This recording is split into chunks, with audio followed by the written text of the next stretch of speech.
Oh, ang daming bus. Baka naman, pwede maka-discount dyan. Welcome back mga bulikat kong kaibigan at haliparot. Nandito ako ngayon sa Grand Terminal ng San Jose, papuntang Batangas. This time magkukommute na nga lang pala tayo papuntang Batangas, kaya nagbas na lang tayo. Konti nga lang pala kaming pasahero dyan, kaya naman, nakapag-video tayo ng maayos. Atid nga pala tayo ng awarding sa aming company sa City Savings Bank. At syempre, bago tayo makarating na ating paroroonan, marami tayong dadaan ng bayan. Yan, ang unang dinaanan namin ay ang Kalintaan, ang kanilang public market. Grabe, ang ganda pala dito sa kanila. At pagkatapos, ayun, may mga batang nakakilala sa atin, habol-habol din.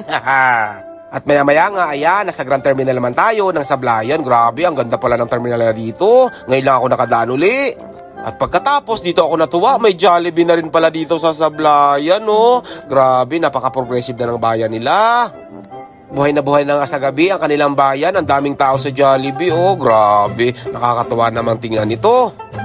At least, hindi na sila pupunta ng San Jose para kumain ng Jollibee, di ba? Dito sa gitna ng Occidental Mindoro, meron na ring Jollibee. Jollibee, baka naman.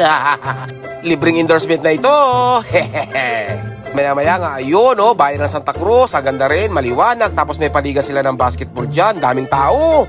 At ayun, nandito na ako sa Mamburao. Maraming salamat sa panonood. Bye-bye!